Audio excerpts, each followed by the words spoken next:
Hello, welcome to our podcast. I'm your host, Larry Liu, and today I'm very happy to be joined by Chuncheng Liu. He's currently a PhD student at University of California in San Diego, and he works in the fields of science and technology studies, political sociology, economic sociology, organizations, global health, and mixed methods. And he's particularly interested in the classification and the quantification of people.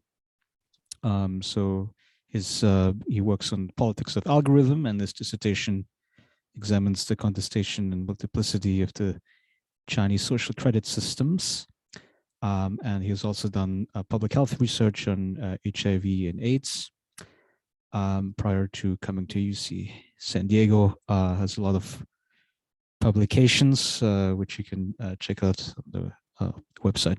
So, Chuncheng, welcome to the podcast. Thank you, Larry. Thank you for the generous introduction, and thank you for having me here. Yes. So maybe talk a little bit about yourself, or perhaps is there like where you grew up? Let's assume in China, and how do you what do you take from childhood experiences that sort of got you into academic life, into research, and then into San Diego? Yeah. My childhood, that's something no one ever asked me before. But my family is it's a very, I don't think it's a very unique one. Like my father was a peasant, then got into military, and then got a job in an urban area. My mom is a state-owned company worker. The kind of and my childhood is basically the kind of the traditional state-owned companies. So, in what city was that? Sorry? What city did you grow up in? Oh, it's called Zibo. So and I grew up in a state-owned company.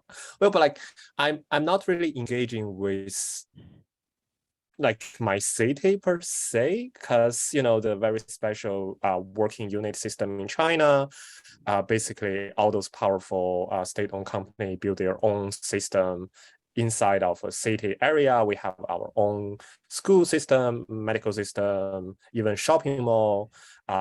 So I was basically grew up in that very specific community and had no idea basically how the else of the city feels or look like. I don't even know how to speak the local dialect because everyone in my community speak Mandarin because they came from different part of China. So it's a weird, it's not weird, but like it's an interesting kind of experience growing up. But anyway, like they didn't really, my parents, they are not very much educated in terms of the diploma they had. So they never really expect me to do anything about academia or whatsoever. Like they want me to go to college, of course, but after college, I start to be more interested in doing research and start to be more interested in actually doing research in outside of China, basically. And they were surprised. They had no idea how to respond to that, but I was very lucky that they never really stop me from doing what I think is right for me. I don't know. This is what my mind goes for that question, because again, I don't think anyone ever asked me about that. So I started as a public health researcher when I graduated from college at University of North Carolina, Project China. We are basically doing HIV/AIDS research among gay community in Guangzhou and actually in Beijing and some smaller city in Guangdong province as well. Then I become more, to some extent, more critical towards the work I do towards the public health research institution in general. I got a little bit more unsatisfied with the work, basically the more uncritical work on doing health-related research. And with that satisfaction and also intellectual curiosity of how this system work in a broader political system, I decided to advance my degree in sociology at UC San Diego, and start my research, another chapter of my research journey, or whatever metaphor you would prefer from there. Yeah. So what do you think was the problem with public health research, the way how it is done? I mean, so you mentioned that there are social systems that Yes. that also have to be studied. Yes. So, like public health system in China is not like separated or isolated from the social political system in China, which again is a kind of authoritarian regime that's trying to demobilize and depoliticize citizens' resistance or even awareness of the repression. And I've realized that public health institution in China under this very specific social political configuration has been helping the political system to depoliticize gay men specifically in China. They emphasize on the gay man as the basically high risk population of HIV/AIDS. They kind of promote this idea, this medicalized identity, or the classification of the gay man publicly, and at the same time eliminate all the other kind of alternative subjectivities, like gay man as I don't know, like a political subject, as what we can observe in the United States, gay man as a cultural object in the public media or discussion are also kind of censored. So it's basically really you can only see this kind of medicalized subject or representation of gay men in public, which then become internalized by how they perceive themselves and practice. So this is why I got, dissatisfied with how public health research work. It's not really about how public health research work, because I know, you cannot really ask them to do everything together. Like their focus is about health intervention. Their mission is to help to reduce the HIV risk among the community. But at the same time, they are keep producing this kind of knowledge and discourse of medicalized and risk subject of gay men, and without really kind of deconstruct this kind of relationship between public health and broader social economic background, we really we cannot really see the full picture of what an alternative subject could be, or what another kind of way of thinking or being as a gay man could be. And that's why, so to some extent, I was not really unsatisfied with public health per se. I was unsatisfied with doing public health research in this social political context. And I think sometimes it's more important to articulate those contexts rather than reproducing the knowledge that is just more convenient to produce. Right. So basically, your main contention is you use the word medicalization. So it's basically you're concerned about the stigmatization of gay men, effectively, and do you think that there's something special about the Chinese context that differs in, let's say, the treatment of gays in Western societies?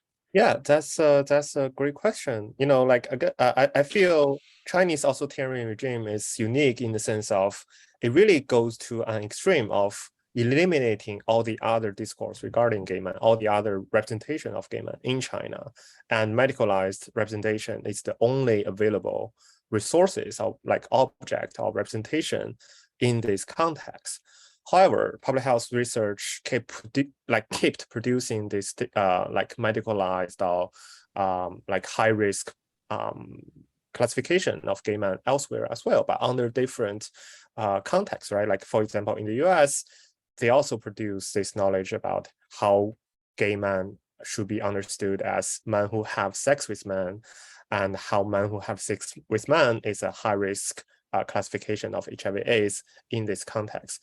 But you have other contestation, you have other like discourse, you have other representation available.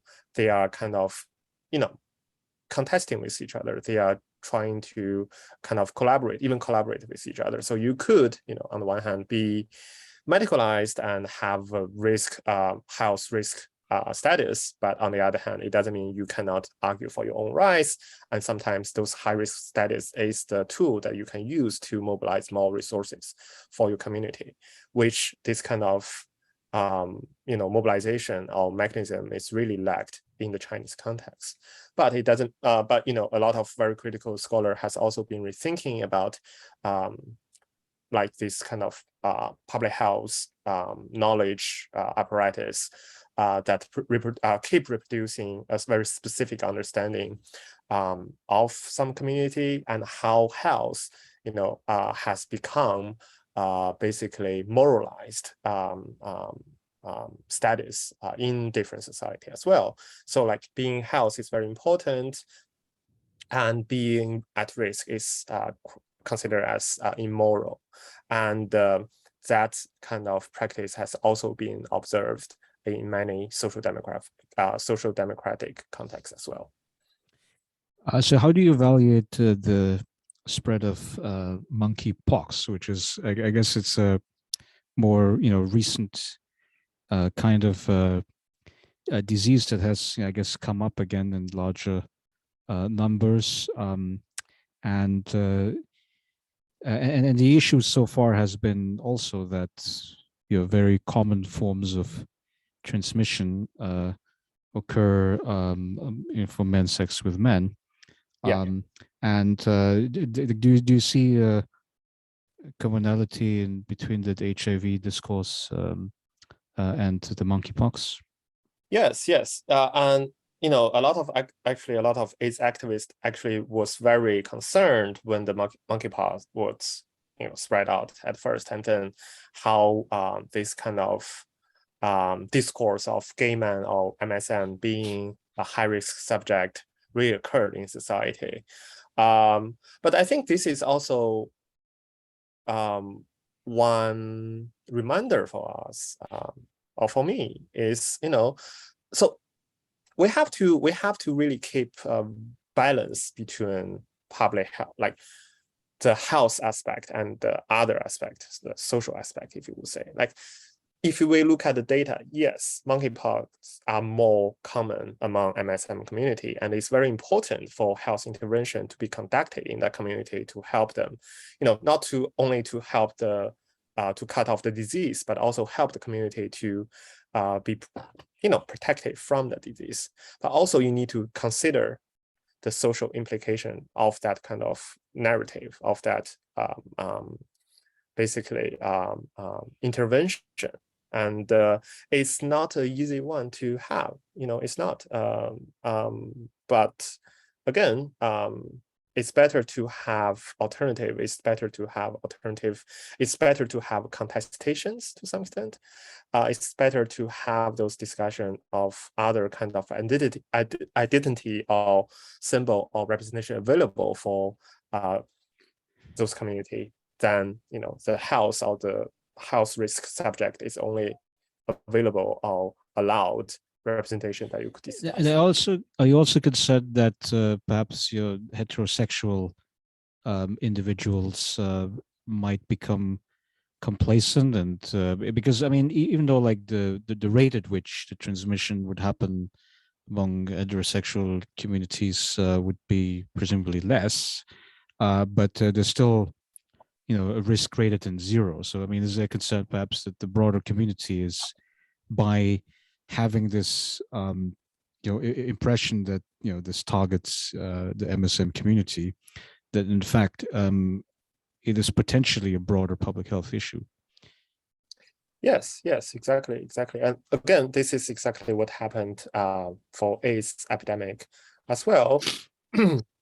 But luckily, I think monkeypox has been basically controlled in the US right now, and we are just waiting until the next epidemic hit the ground.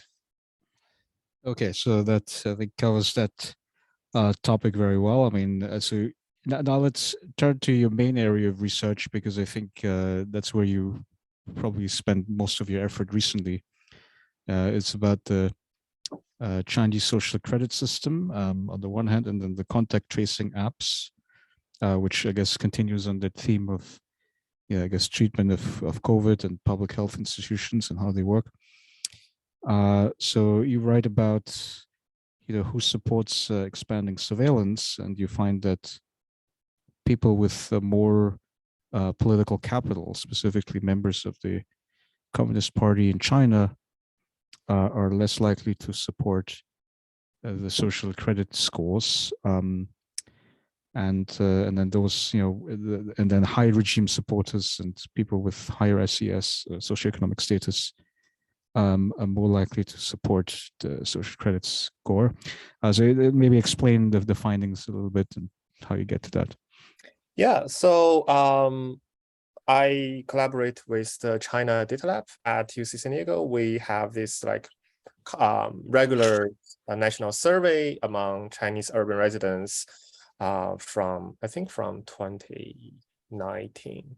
And the survey that's the survey I used is the one we had in 2020, which has a sample of, I forgot the exact number, but like 1,200 something urban residents in China, like including all the provinces except Tibet, Xinjiang, and Qinghai, because of the hardship of getting sampled in that area.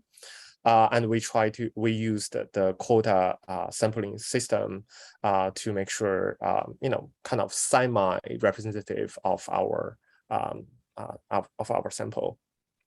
Yeah, and yes, I think the most interesting finding for me is, to see how Chinese Communist Party members are less likely to support this system, because we have this kind of traditional imagination of how state surveillance work, right?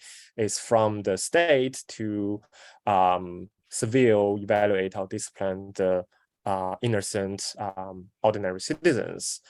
But that's not actually how a lot of state surveillance work. State surveillance always work from the within, like especially for a strong party state like China, it's very important for the government, well, for the party state apparatus to control its own members. And we can see a lot of this kind of evaluation or discipline regimes are applied more intensively and comprehensively among the party member, all those people who work in the government, which again, challenging the kind of our traditional imagination of the surveillance, how state surveillance operates.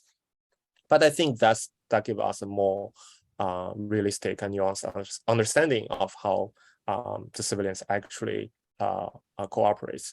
And of course, no one likes to be watched. And I think in the paper, I argue that this kind of the lower support from the party members are the sign of, those people know and those people has experienced similar system before, so they are less likely to support basically, expanding surveillance on themselves. And for regular and ordinary people, they do not really have those exposures in the past, and they do not really have a sense of why surveillance matters, why it have impact on our life, and they would have this naive, maybe not naive, but like more of this wishful ignorance regarding how the system operates. And yes. So if you're more knowledgeable about the system, which I presume if you're a party member, you are very much aware of, I guess, party proclamations and party programs and what gets implemented, and it's greater knowledge that makes you more skeptical of the system, because maybe you thought about the negative ramifications. Yes, and also just the not only the knowledge, but also the experience, the embodied experience of being surveilled and evaluate, because the party member has to, like, there are so many different systems that apply for party members right now. Like they have to, even in the community level, they have to report, have this monthly meeting, have they have this app 学习强国, that they have to daily basically read different news from the app and have score ranked by their party institution. So like those experience make them aware of similar system, not necessarily social credit system, because social credit system is not really expanding nationwide so far, but they are aware of how this kind of system work, and they are aware of, they have experience of similar system. And I argue like those kind of elements leads to a lower support. And if you can, so another finding from the paper is, those people who actually experienced those pilot social credit system would have lower basically are less likely to support the system, right? So this is another kind of evidence of how this kind of embodied experience of being watched would really lead to this I don't know, sober realization and dissatisfaction of the system. Yeah, maybe we should take a step back for the listeners, because maybe not everybody is a China expert and knows exactly what the social credit system is and what it does. And I mean, maybe talk a little bit about the overall system and what are the potential, negative ramifications and punishments that are inflicted on people. Yes. So social credit system was basically proposed by the Chinese central government in 2014. It was a kind of umbrella concept for a lot of different stuff.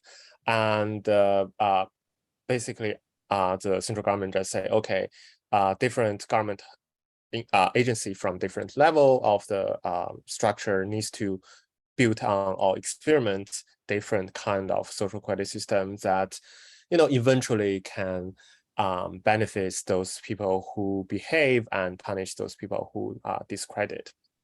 And with this kind of very general, basically guidance, different governmental agency or even market agents has been experiment different kind of social quality system, which I consider to have 4 categories. So, well, 4 categories under 2 broader under 2 broader categories. So one broader category is the state-centered social credit system, which are developed by the state agency to advance the social governance purpose. So under this category, one thing is the nationwide blacklist system.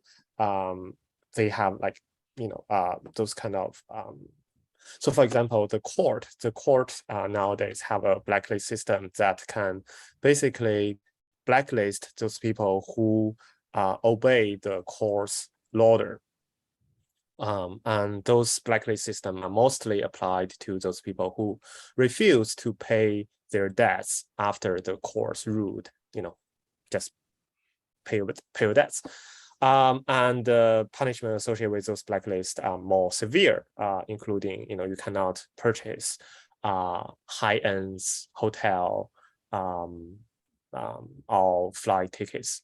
But the kind of the spirit is to control their consumption so they can repay their debts.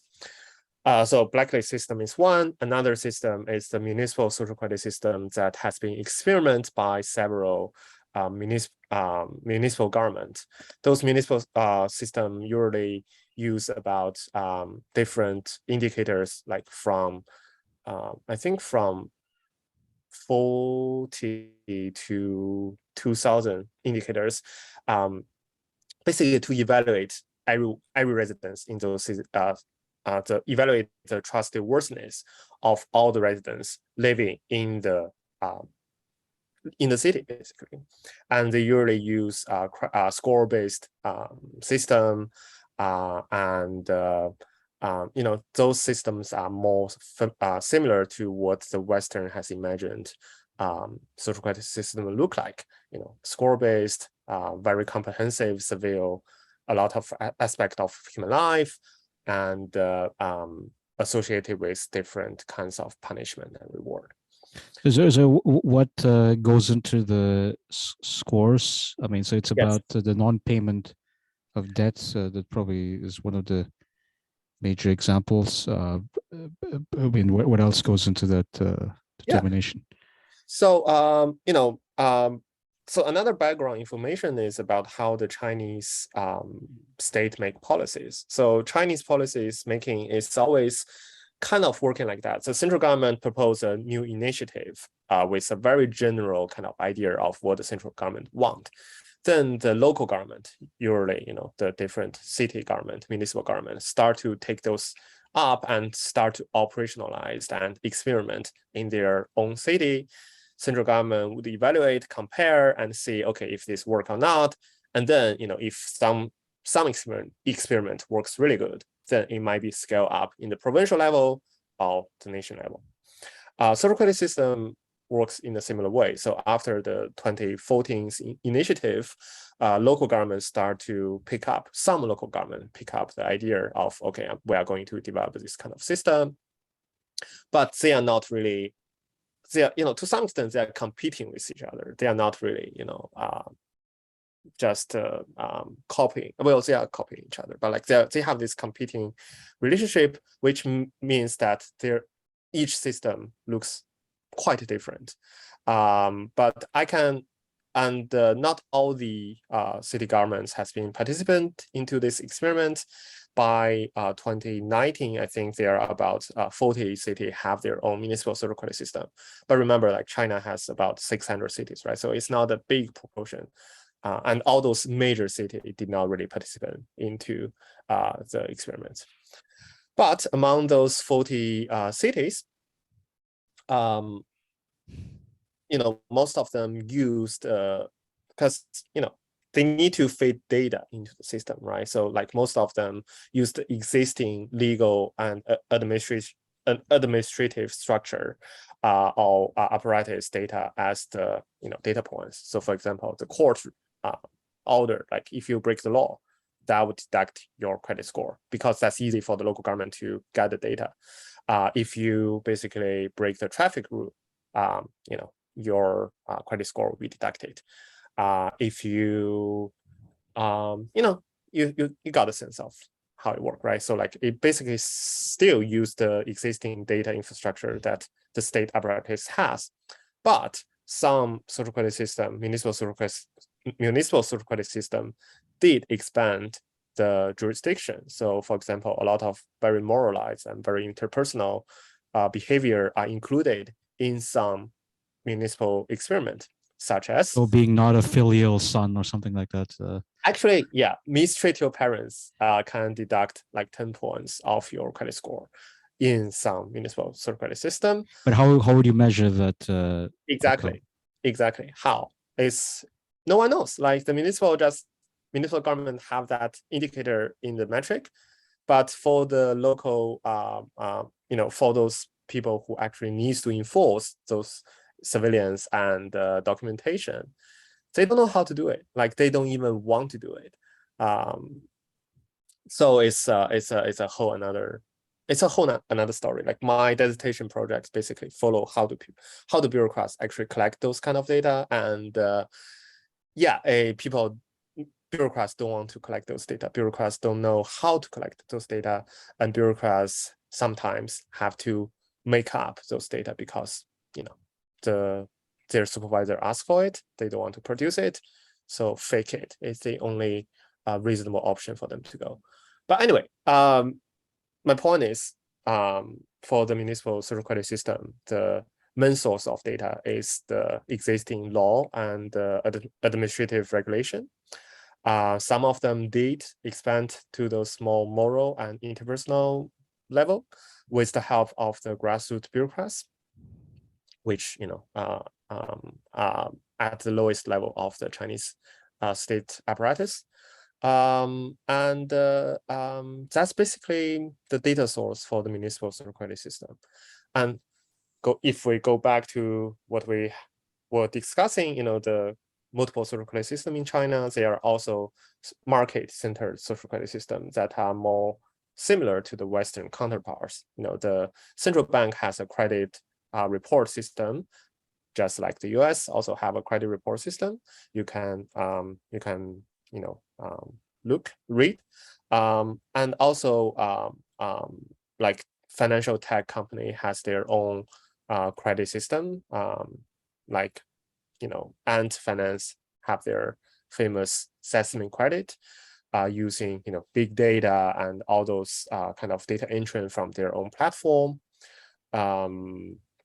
just like FICO in the United States or Credit Karma in the United States. So this is what Chinese social credit system look like from a kind of bird view. Yeah.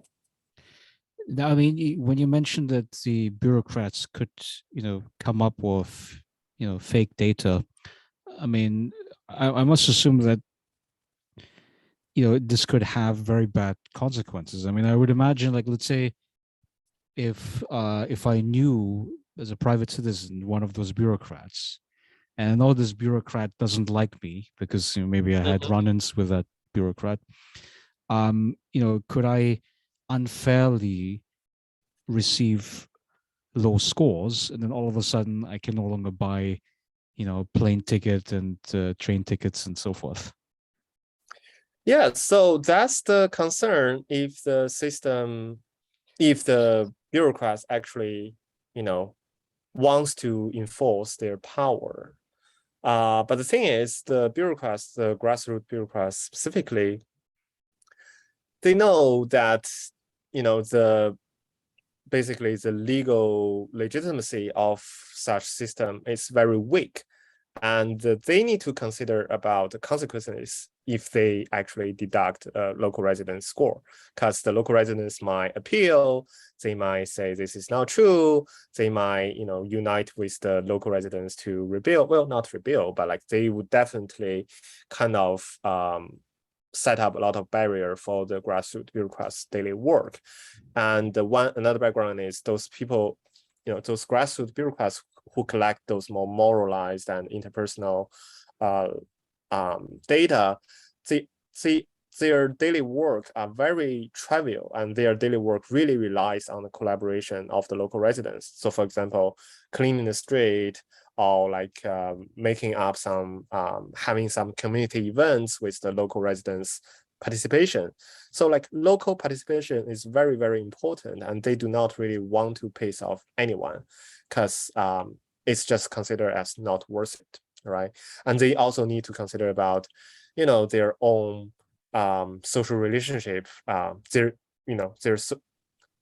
those bureaucrats as individual, those social relationship with the residents, because most of the times they also live in the same community with those residents, and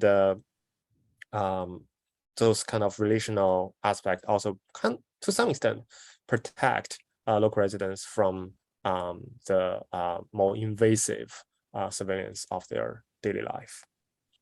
I think that that's what you covered in a different paper and blog of 50 Shades of Gray. I mean, you mentioned that people add contextual and relational information to undermine the blacklists system. Like, for instance, that it's that they make an honest mistake, or it's a one-off, or it's like a friend of yours. Maybe talk a little bit about how these specifically this blacklist system is breaking down in some areas. Yeah. So so my my research on social credit system, so maybe I can give you a kind of broader picture of my research on social credit system. So because like I'm, as I just said, like social credit system have different things, and I have studied different kind of social credit system from different perspectives. So like without that kind of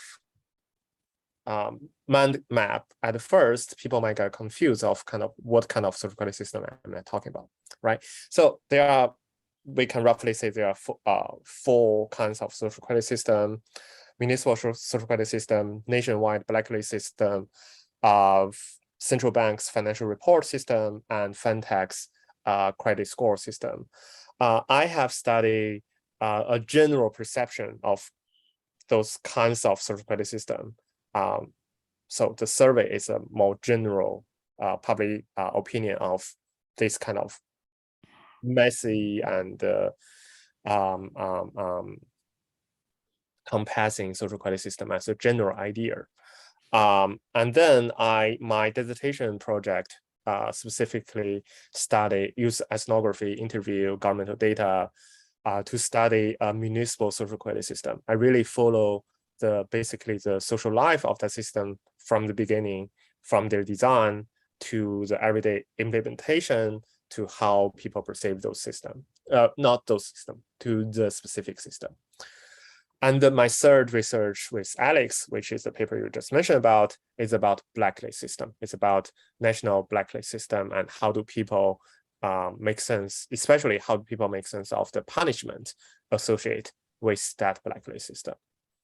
Okay, so go back to your question, like the blacklist system. Yeah, so in that paper, we try to, because, so well, another thing for social credit system is it's kind of one system with two purposes. So on the one hand, it's a surveillance system. It really tries to expand the surveillance vision of the state.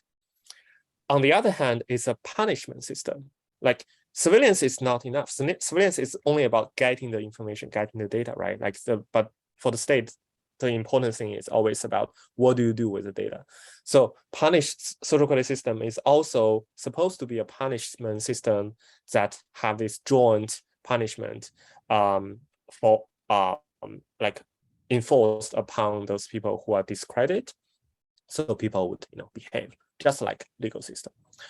So in that specific paper, we try to basically identify the power and limits of the blacklist system's punishment regime.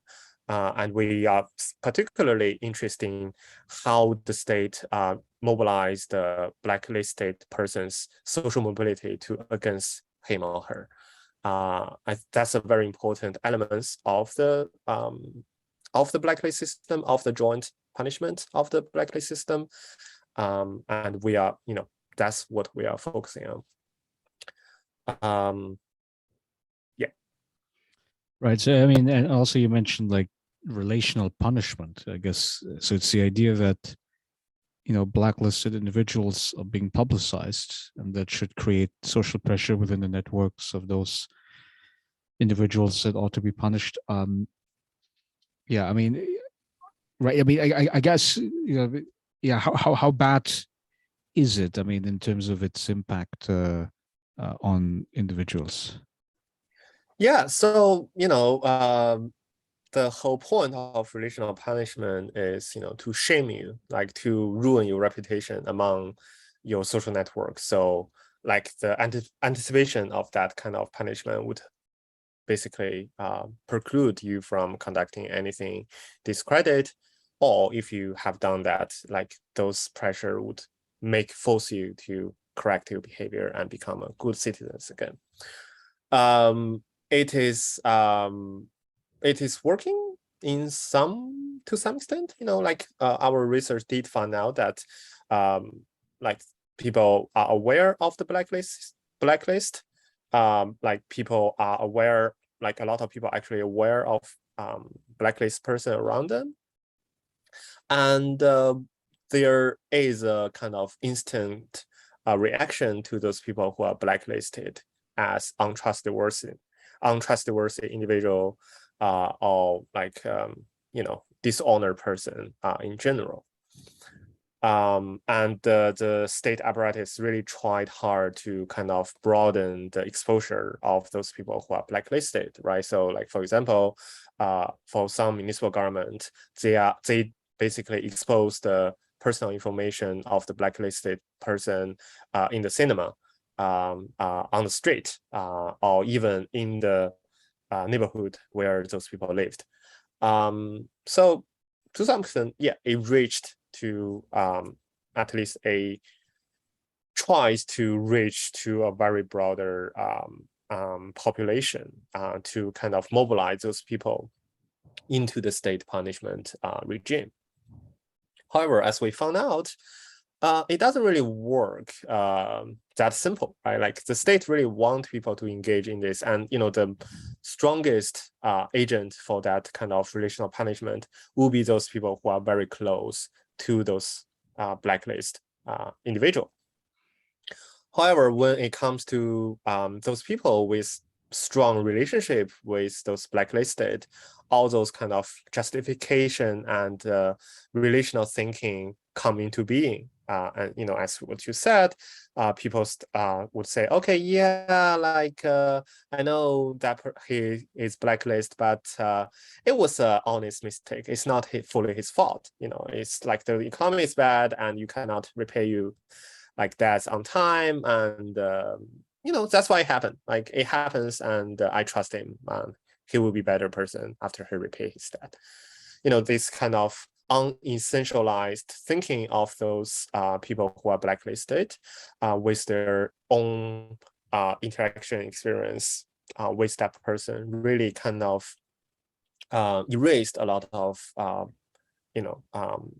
reputation damage that the state tries to enforce, and really kind of demobilize their intention to actively engage in this shaming and punishing on those individuals.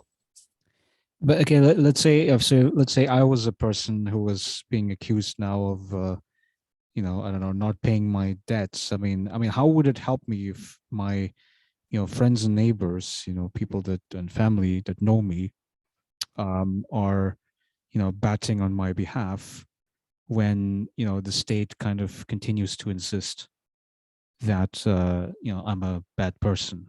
I mean, it would still disadvantage me in certain areas of life, right? It will definitely. But the exposing those kind of information is almost the only thing the court or the state apparatus can do. And if you're like imagine you are not a blacklist person. Imagine you are a friend. Well, you are the neighbor of a blacklist person, live nearby your apartment, who you had barbecue and beer with for a long time. You saw there's a paper like attached on the wall in your apartment saying that person is blacklisted. He didn't repay the debts of something. And then you start to have this relational thinking of, okay, yeah, he didn't do that, but it's because of the economy or whatsoever.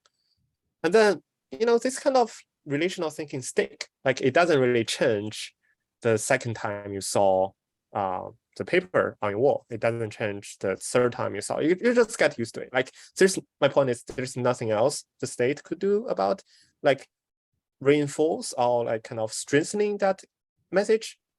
And sometimes the kind of social relation or those interpersonal experience just came up and replaced that kind of symbolic kind of damage of that person. But the state could still decide to restrict my consumption, right? So they can still punish me on that. But that's not relational punishment, right? Like that's the kind of punishment that enforced by the state. So our paper really tried to focus on this relational punishment because we think that's a kind of attempt of mobilizing a broader citizens into the punishment regime. And that's something basically are less studied, and that's something it seems to be what the Chinese government are trying to do right now. So, and that's why we think it's really important and timely to actually study that. But for the traditional kind of punishment method, that's a whole another topic. Right. So one more question on the social credit. So, what do you see as the prospect for the social credit system? Because you mentioned that there were 40 cities that rolled it out as a trial, I guess the municipal social credit. Yeah, I mean, is the government now convinced that, well, despite the shortcomings that you had just mentioned, that it is still worthwhile pursuing, regardless of what the you know the drawbacks of the system are? I mean, we still believe very strongly in its national implementation. Yeah, the social credit system basically reached its peak in let's say 2019 before pandemic. And then there's a new central government. So another thing is, so when the central government proposed the initiative, there it was a plan.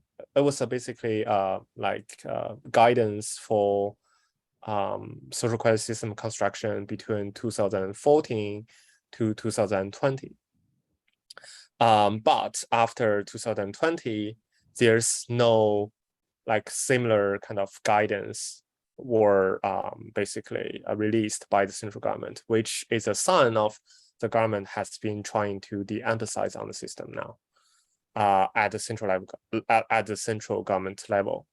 And for the local experiment, most of the cities stopped to include all those moralized or very interpersonal indicators in their metric since 2020, because the central government released a new guideline saying that social credit system should be operates under the framework of law. So all of those mistreated parents or threw garbage on the street is considered as immoral and trivial, but not really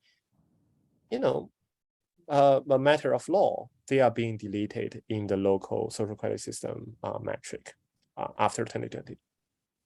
And you can see this kind of cool down of the local experiment. You can see basically more kind of legal framework. Well, not legal framework, but transferring the existing social credit system framework into the traditional legal and administrative network framework again. So I think that's my kind of broader take of what is social credit system experiment is right now. The blacklist system for the municipal social credit system, but the black system is still there. It's still kind of thriving. It's very well functioned, because even though the relational punishment does not really work that much well, the joint punishment of restriction of those persons' mobility or consumption, it does have a kind of effect.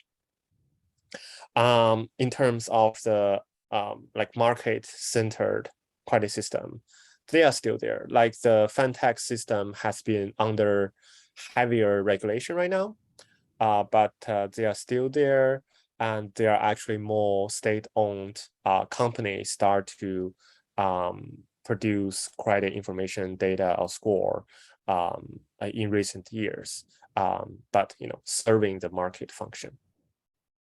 It's quite interesting. So at least there's parts of that social credit system that is rolled back because it doesn't produce the outcomes that the state desired to implement. But I would say, yeah, let's shift to the second part of your research, and I think that deals with the public health issue again. So the COVID pandemic, which is, I think, played out quite differently, in the Chinese context compared to other places in the world.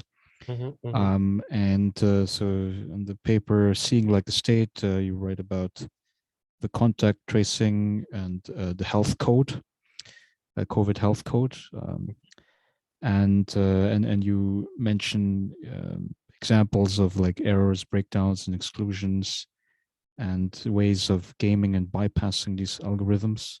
So maybe explain firstly, like what is the health code? I mean, how is it getting measured and updated, and then talk about the errors and the ways of bypassing it. Yeah. Yeah, so the house code is basically a digital app that is supposed to trace your contact based on the tower signal and internet location, and then evaluate your risk, COVID risk, according to your like contact data. So everyone in China, uh, at some point are required to use the app to, well, not use the app, but use the app's evaluation of your risk status to get into spaces like, a supermarket or on a bus, because the driver or staff of the supermarket would check your checkpoint, check your house code when you try to enter. Yeah. Yeah, and then there are certain problems with that health code. Oh yeah. Right. So So many. maybe give maybe an example of that to give a taste. Yeah. So for Audience. example, again, I forgot the specific date, but I think in 2021 summer, I think it's the summer of 2021, like the Beijing house code basically broke down and the whole system didn't work. And then people who try to go to get into the public transportation cannot show their risk evaluation, which is represent in three color: red, orange, and green. Red as high risk, orange as middle risk, and green as you are healthy, you don't have any risk, you can go, right? So the Beijing system basically went down.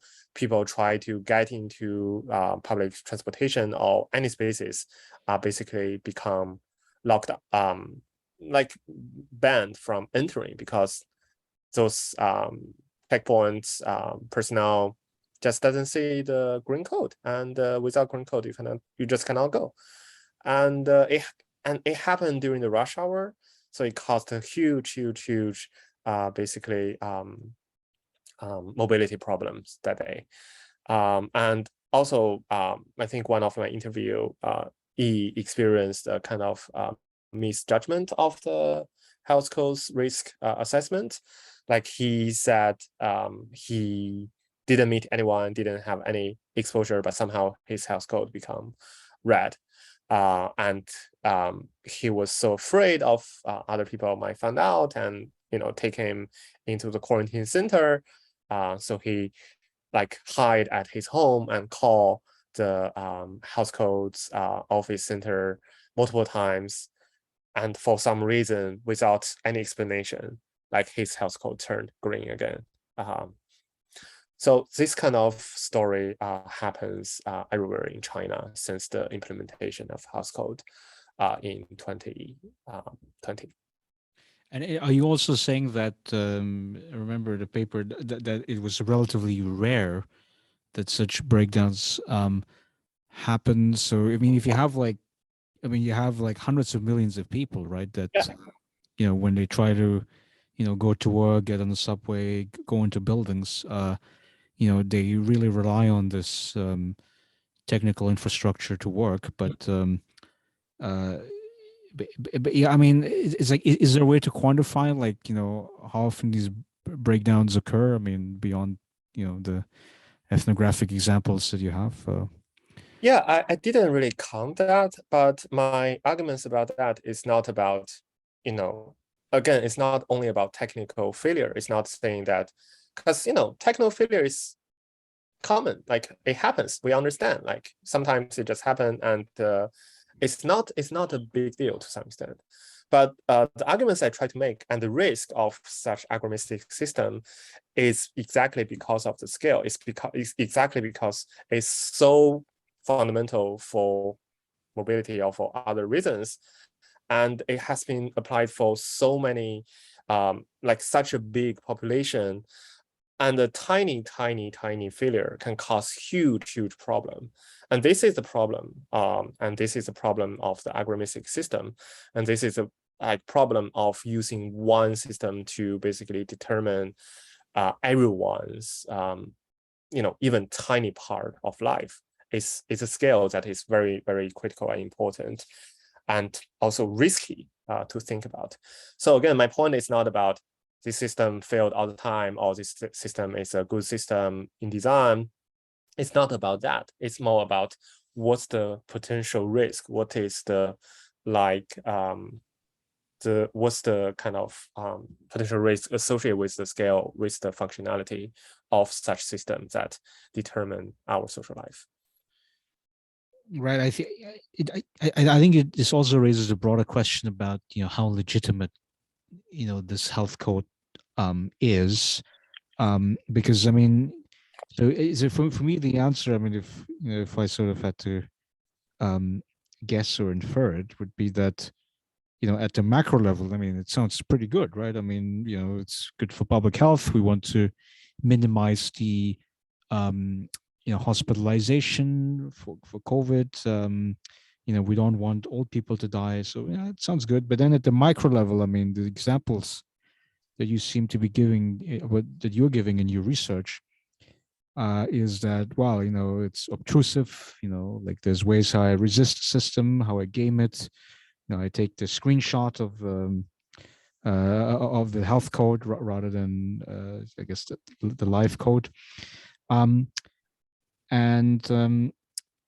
Yeah, so there seems to be like this tension, right? I mean, about I guess distinguishing between the legitimacy of the health code at the macro level versus the micro level of the daily experience, right? Yeah. I totally agree. And another thing is like it's also about probability, right? Like, because in the macro level, like the probability of the system to fail is like 0.1%. Like the percentage of the misjudgment is like 0.0001%. Like that's good enough. Like it looks good in that macro level. But then in the macro level, like there's no probability. It's either 1 or 0. Like if you got it, if you are misjudged, you're misjudged, and your whole day is ruined. Like you cannot go anywhere. You might be taken to the quarantine center or whatsoever. So and I think it's something that but yeah. Yeah, I mean, so okay, so then let's zoom out from the health code and look at the overarching disease, the pandemic situation, because as you might know, I mean, everybody knows that we have this party congress that's happening now, and Xi Jinping will likely get his reappointment. And I had some of my Chinese friends. They said, well, the zero COVID strategy, which the country had been driving for, I guess, the past 2 years since they started the lockdown in Wuhan. We will eventually lift that. It will be over soon. I mean, as soon as the party congress is going to be over. And I mean, the latest thing that I've seen in the social media was that the government might actually be inclined to continue in that the zero COVID plan. And even though, I mean, a lot of people, I guess, a lot of other countries have kind of moved back to normal. I mean, like the mask restrictions, I guess, have been mostly mask requirements have been mostly dropped.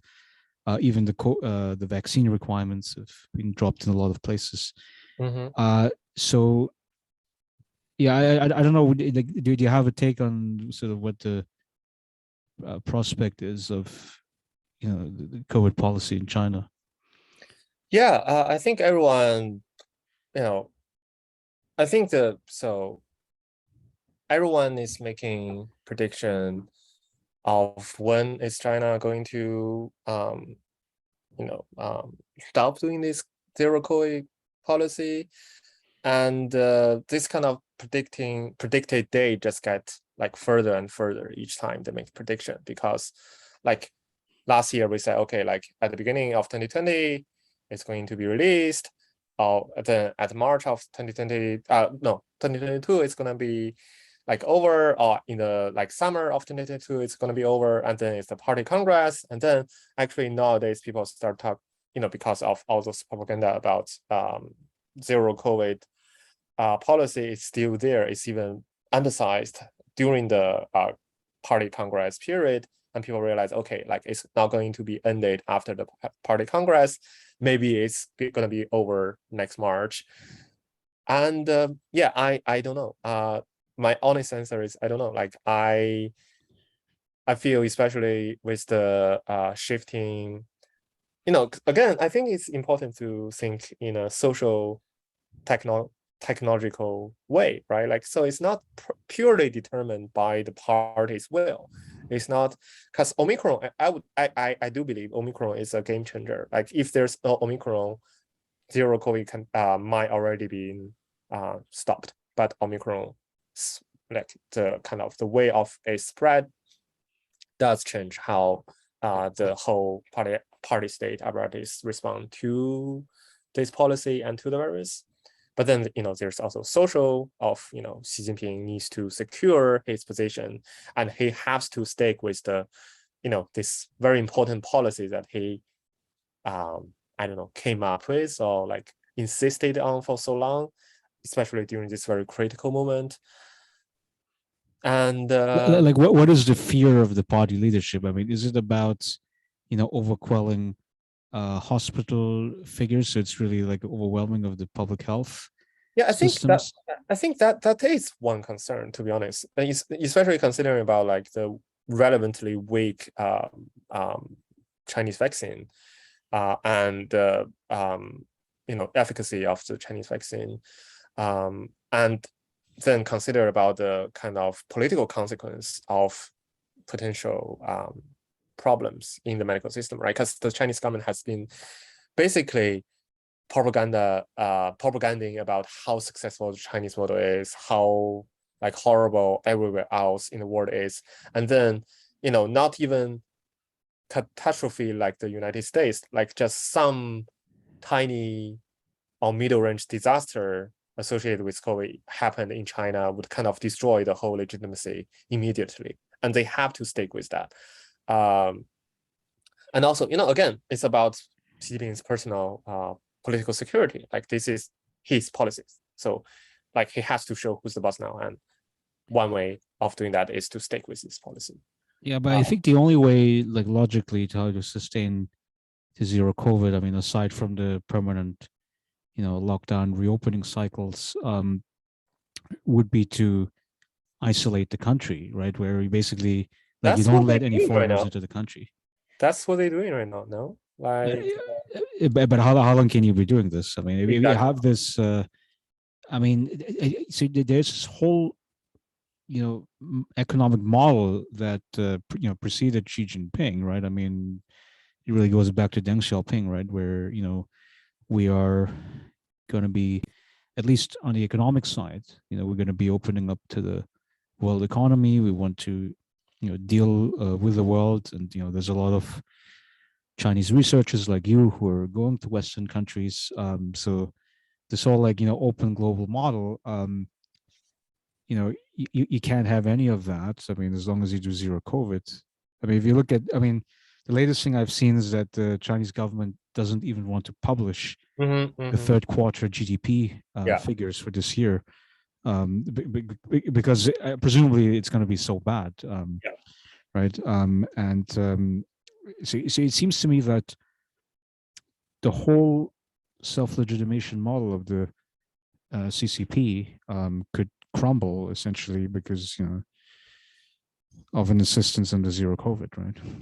Yeah, but that's the that kind of thinking is based on the assumption that economic performance is still the core of the core source of legitimacy of the CCP, and I think that's what Xi has been doing since he got into power, which is transferring from this performance-based legitimacy to ideology-based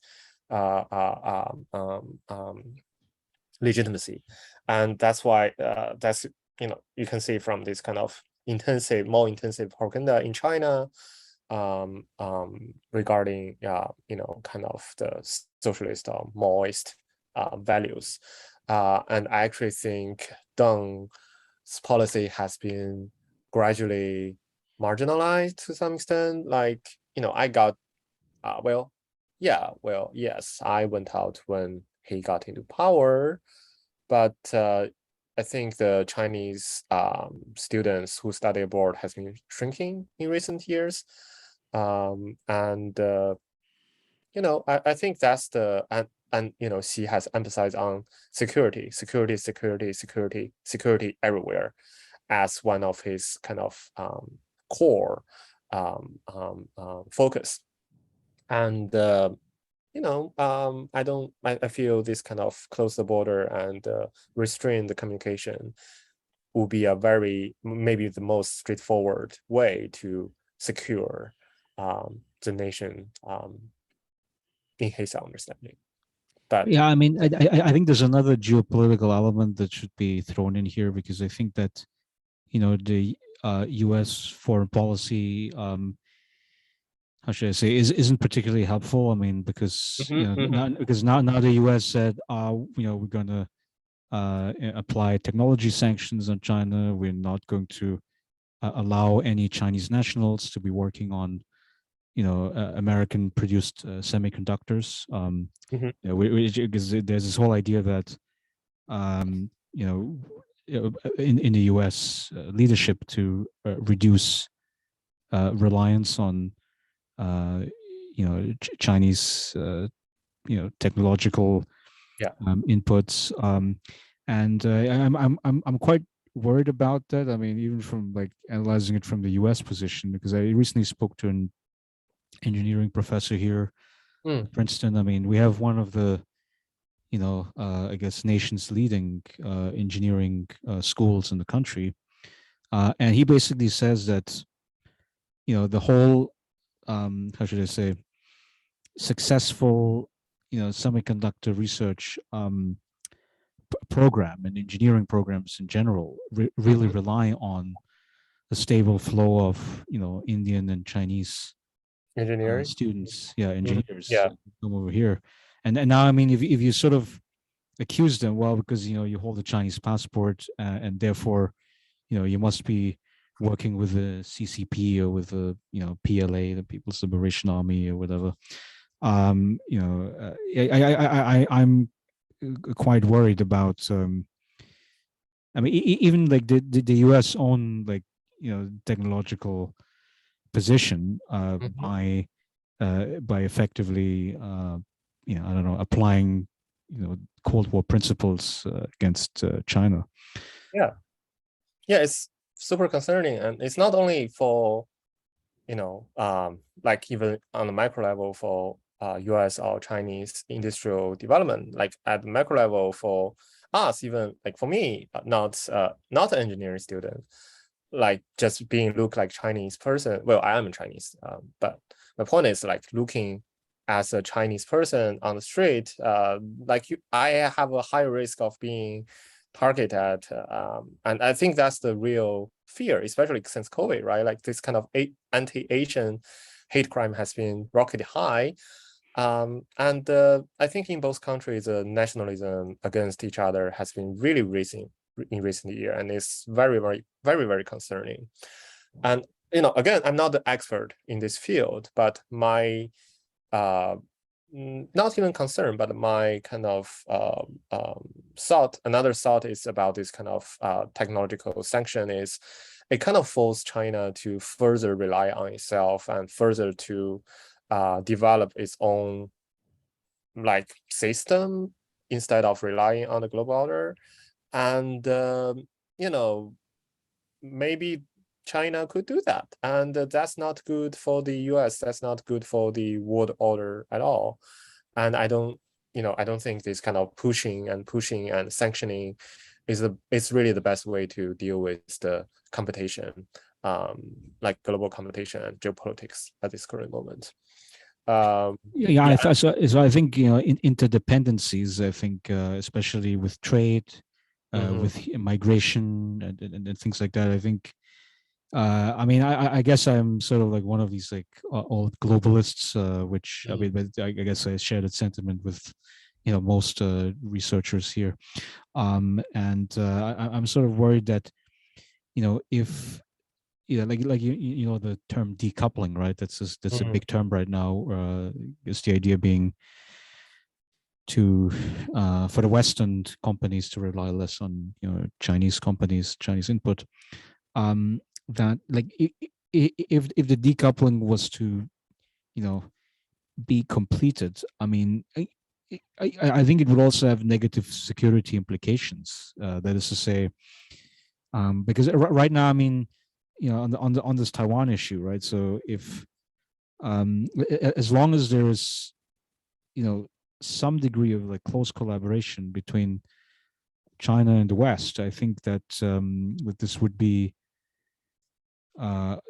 it would be a deterrent on military aggression in Taiwan. Also considering that the biggest semiconductor industry actually is in Taiwan. Um, but I mean, if the decoupling was, complete and successful, I mean, don't you think that this would, it would reduce the disincentives essentially to on the military aggression? Yeah, totally. Yeah. So yeah, but I mean, yeah, that's why I don't know. I mean, globalism, I think, is Yeah, and kind of I share the sentiment. As you know, I think our generation was born and raised in this kind of context or in this atmosphere of we do believe that globalization. We do believe that global village. Oh my God, such a like 90s term. Like but we do believe that. Like we do believe, and we somehow believe naively, the end of history. And then the whole globalization just starts reverse. And of course, we, as someone who studied political economy, we know how the like nostalgia, good old globalization day are built on very unfair global system and this kind of neoliberalization of the world, which are doomed. It's set up to have all those negative consequences followed by that. But still, we were born and raised in that time, and the world is turning to something that is very, very different, at least direction-wise, very, very different. And that's actually a very kind of common kind of topic I've been discussing with my friends recent years, like not only in graduate school, but my high school friends, my college friends, like we all sense this kind of disbelief of how is the world just start to running in the opposite direction of what we believed so firmly before, right? Yeah, and to be honest, like again, I'm not really expert on geopolitics or international relationship, or even yeah, this kind of sentiment is really, really, really just there, and I just don't know how to deal with it. So I always go back to Karl Polanyi's thesis to try to understand that. I mean, so he talks about the political instability that arises from markets competition, and like so if you do globalization, if you introduce capitalism and markets, etc. I mean, like it's great like if you have something to sell, right? So if you are if you have like a college degree, or if you have the right networks, like to the businesses, and access to resources, like material as well as cultural, then yes, I think that's a good world to be part of, right? Globalization and capitalism, right? But suppose you don't have that, and I would say maybe, let's say, I mean, even in America, I mean, 2/3 of our Yeah. population don't have a college degree. So I mean, that's already a dividing marker where you already exclude certain people. Um, and so if you produce, you know, a relatively high share of the economic losers, then they are just going to be susceptible to you know, nationalistic ideology, and you know, therefore I think, yeah, I listened to an interview recently with Tony Blair. I mean, he's one of the leading globalists, I guess, former UK Prime Minister, and you know, he says, well, you know, he still kind of insists on that same ideology, like the third way, where like that.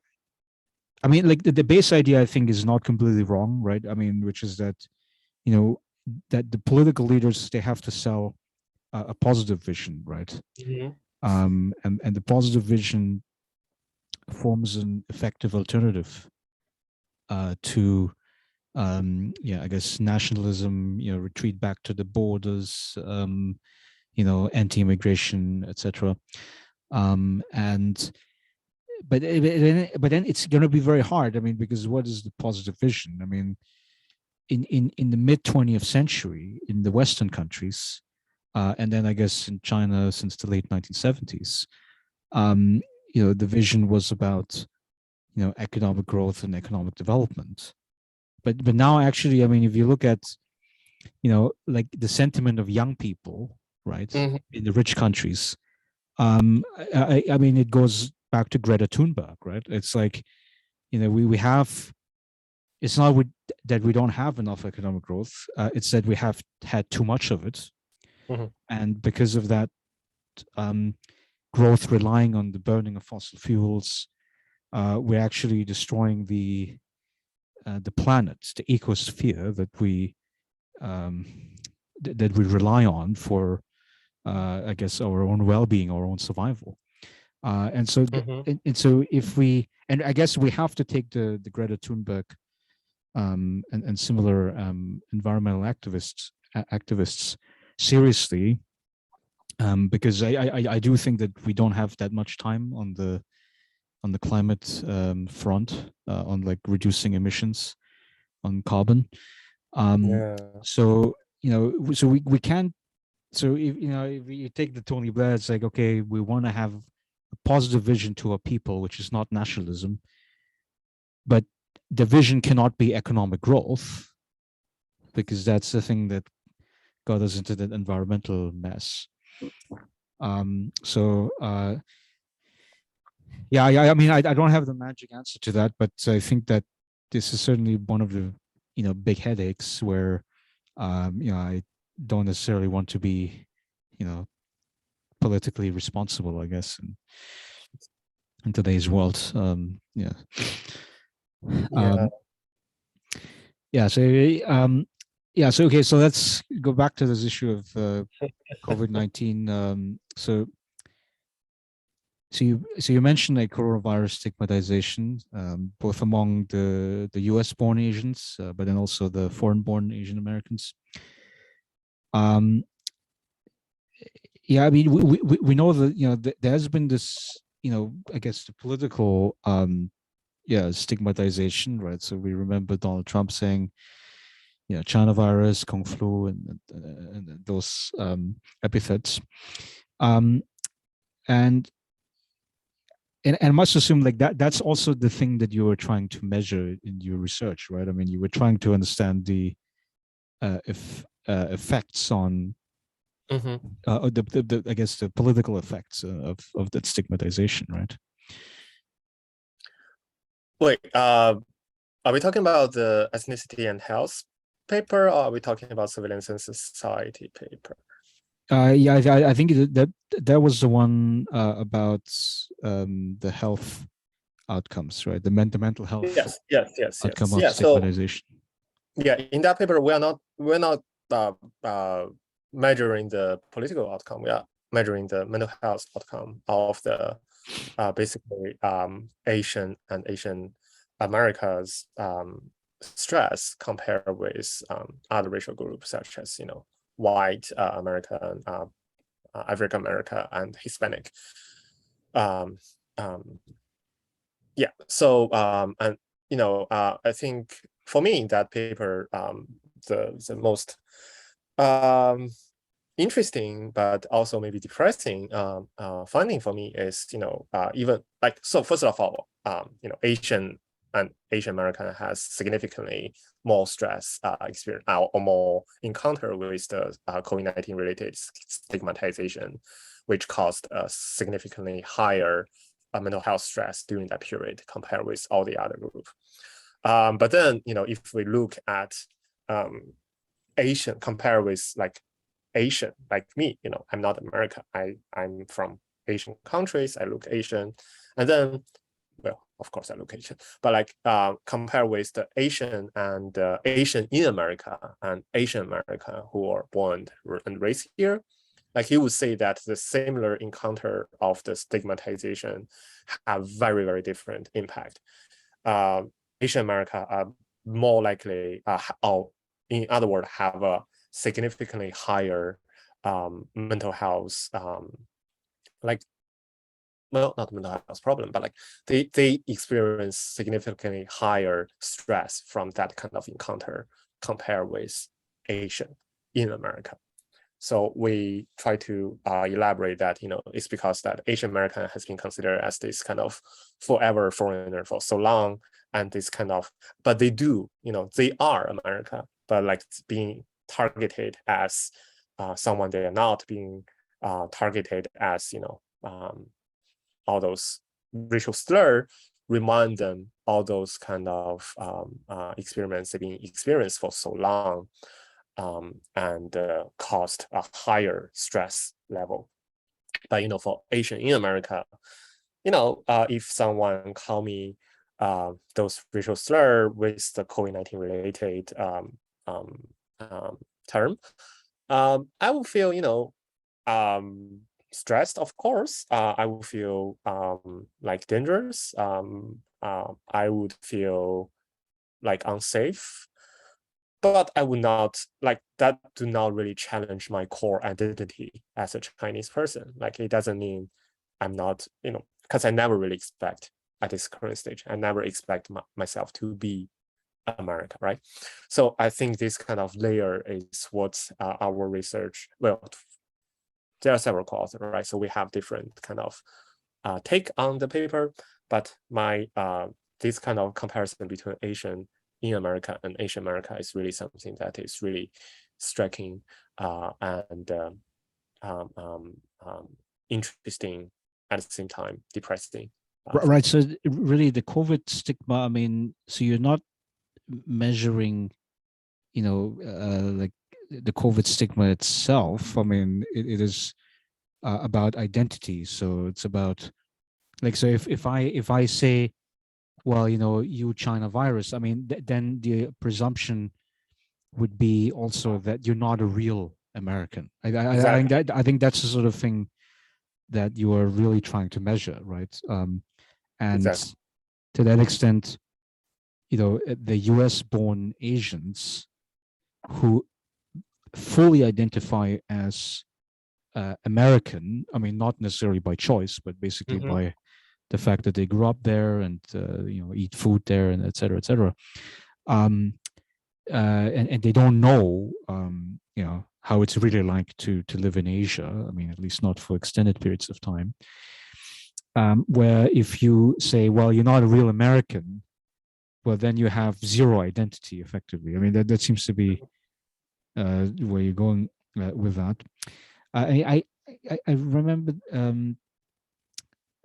similarly. So there's a whole research program, I guess, in the European countries about immigrants from Muslim countries, like Arabic and Turkic countries like North Africa, Turkey, etc.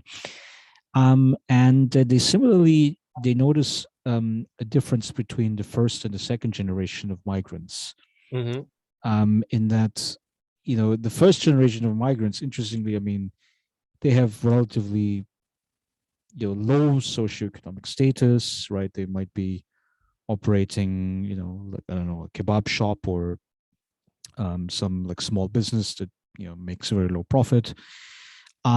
So you would think of it socioeconomic status, okay, that's maybe very high stigma, but then it's the same principle, right? I mean, like, they don't feel like their identity is being attacked necessarily Mm-hmm. through that socioeconomic stigma. Um, you know, because I think the first generation still remembers, I guess, the poverty in the home countries, right? And to the extent that, like, I mean, even something as simple as, well, you have free medical care, state provided.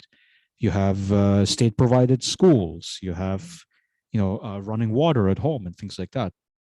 Um, that seems to make them, much more, um, I guess, tolerant to, potentially, bad treatment or stigma. While with the second generation, it's like, if they are still, like, if there's upward social mobility, I think that's great, right? If they can get an higher education, they get corporate jobs or government jobs, etc. But to the extent that this doesn't happen, and in many cases, unfortunately, it doesn't happen, then there's a real threat to their identity, right? Yeah, yeah, yeah, Um, yeah. I think, comparison, like the reference group is everything, right? Like, who are you compare with is the like, because we all make sense of our own existence constantly in comparison with our reference group. Again, I think this also go back to what we discussed about this kind of global order, like globalization. There are winners, there are losers.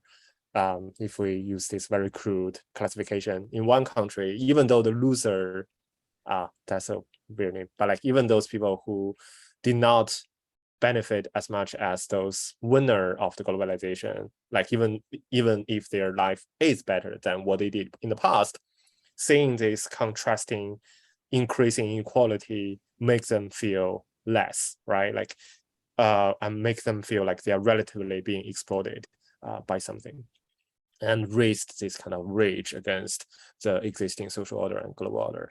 So I think that this is a kind of, again, fundamental sociological framework to think about things. And I think that's a very, very important perspective.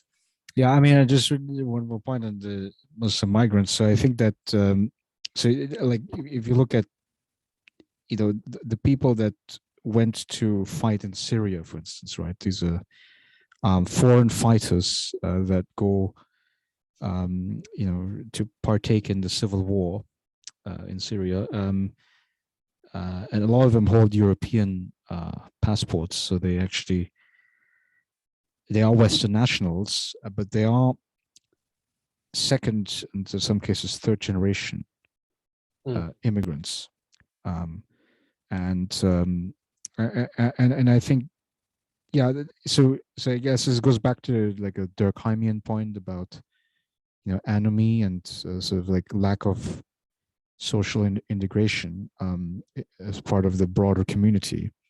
That, one of the ways to gain recognition, unfortunately, is, um, for certain people to, I guess, join the jihad, the sort of the battle in Syria, because it gives at least, like, I mean, it sounds quirky, but, like, if you're fighting in an actual civil war where there's like a high risk of death to yourself and to others fighting there, there's like this hope or this yearning for like being a hero, right? Like, I have this weapon in my hand. I'm fighting, and I could, I could be a hero in while I'm partaking in this battle. Yeah, and that's that's unfortunately what we see in some cases, and yeah, so that's why stigma. I mean, it's a very deep problem that has to be dealt with. But then with the COVID and the Asian Americans, I mean, it seems to be you know on the other side, where basically, I mean, Asian Americans, especially those from East Asian and South Asian backgrounds, tend to be high on socioeconomic status. But there's still, would you say, a persistent sense of stigmatization from I guess mainstream society. Um, yeah, that's sort of an interesting place to be in, right? Where you're high on the socioeconomic, but then the the social cultural status Mhm. is much less. It's a Yeah, very interesting source of tension, don't you think? yeah. I wouldn't claim myself as a expert of the racial relationship in the United States. Like I think my experience of those racial dynamic is more embodied from my own embodied experience other than scholarly work. So I know there are some study about Asian America's like dilemma status, but fully disclosure, I don't really know the literature well.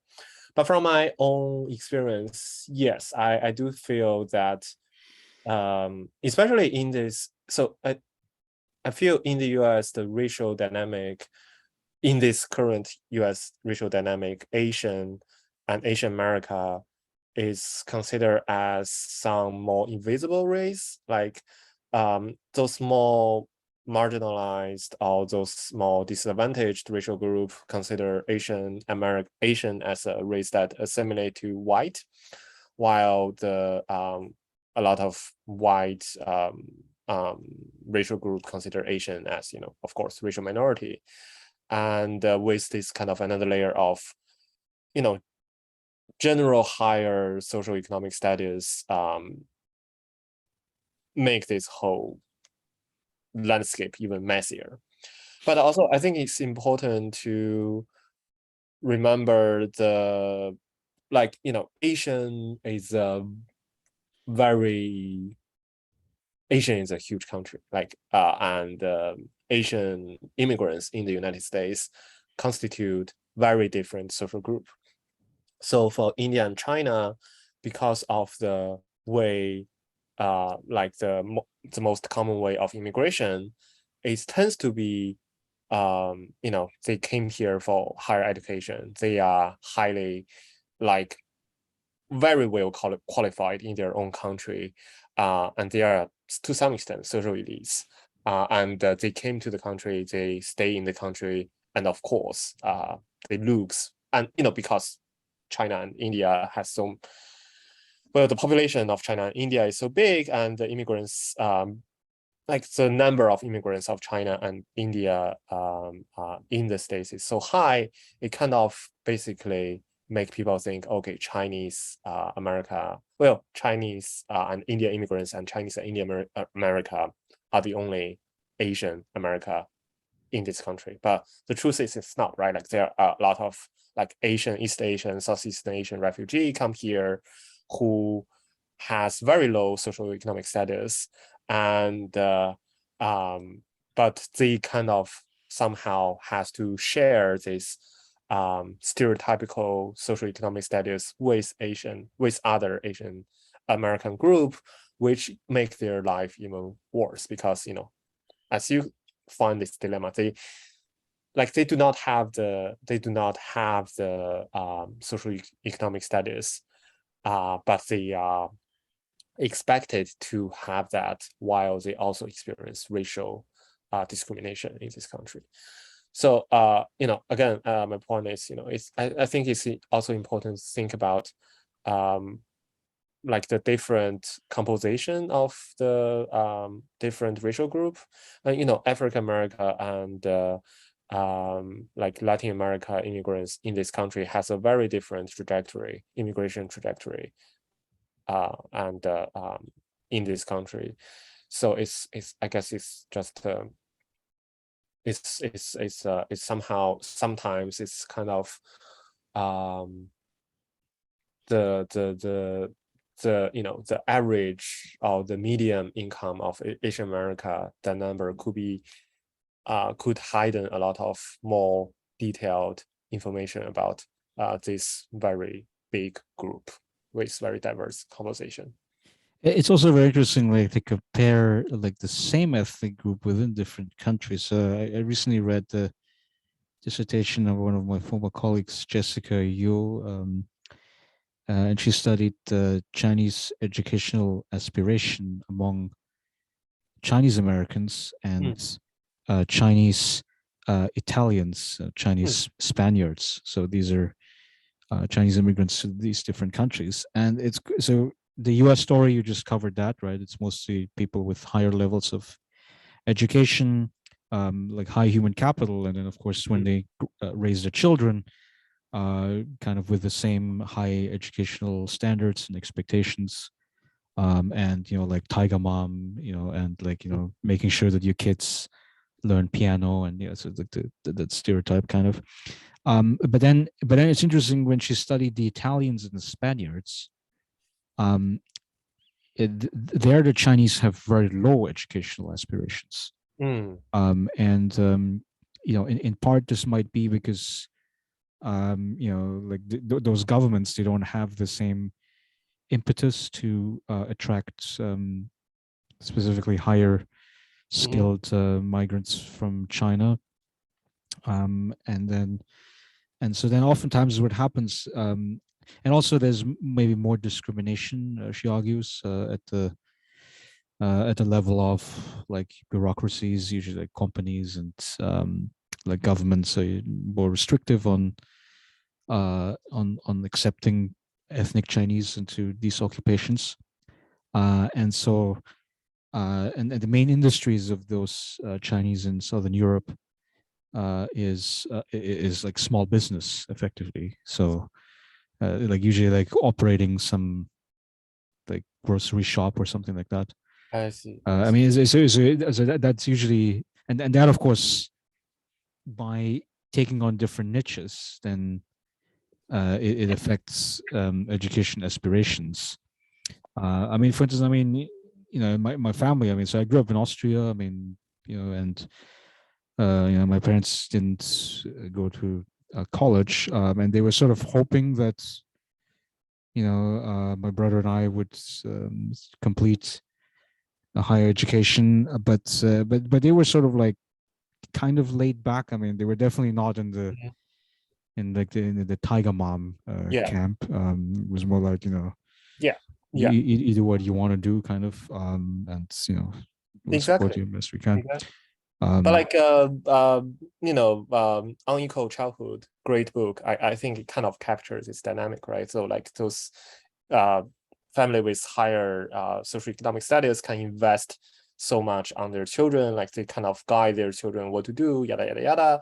But working class children are basically being just like less regulated, like they have a happy childhood, but they lack of the accumulation of human capital from very early stage, which would make them in the long run kind of disadvantaged in this current system. Um,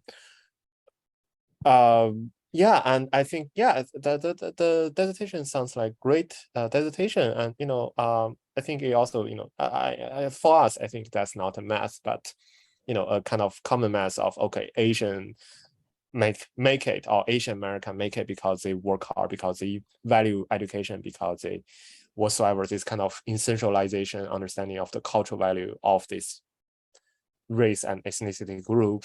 It just doesn't true. Like you have to look at something more like the socioeconomic status, the different kind of human capital, the early life experience or trajectory of how you raise a child or a family.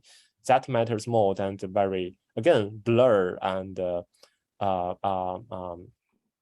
blur kind of arguments of the cultural arguments. yeah, for sure. So okay, so there's one more paper to bring up, and I think that goes gets us back to that COVID-19. So it's about expert narratives of COVID-19, and you have 3 case studies about China, Hong Kong, and the US. And yeah, so you talk about like the managed narratives in the Chinese context, where they say, well, we'll be able to handle the pandemic somehow, and we did a good job when SARS, I guess another respiratory disease in 2003, 2002, struck. And then Hong Kong just like distrusts the Chinese medical authorities. And then in the US, there's political polarization and sort of a disagreement among experts about what COVID is similar to in terms of the disease structure. Yeah, so talk a little bit about like how these these different jurisdictions can have a different interpretation of kind of the same disease. Yeah. So like we focus on the kind of early stage response of different societies, experts narrative, and how do they kind of mobilize the governmental or societal response to COVID-19. Yeah, I think you summarized it kind of nicely. We really focused on the different social, again, social political structure in different society that really shaped how experts make a narrative of the disease, what kind of historical or cultural reference are they make up to, and what kind of available repertoire can they actually mobilize to, raise awareness, right? And in China, the managed discourse means 2 things. So one thing is, this narrative that's saying, okay, it is manageable, just trust the government, we can do it. But on the other hand, it means that government heavily managed what the kind of narrative can be released in public. Hong Kong, because of the SARS experience of, they just don't trust the mainland China's authorities' judgment on the disease, and their civil society actors actually very involved in shaping the experts' narrative and shaping them and mobilizing how to respond to COVID-19. And in the States, the polarization kind of really makes, polarization is one thing. Another thing is like the United States doesn't really have this kind of history of severe pandemic.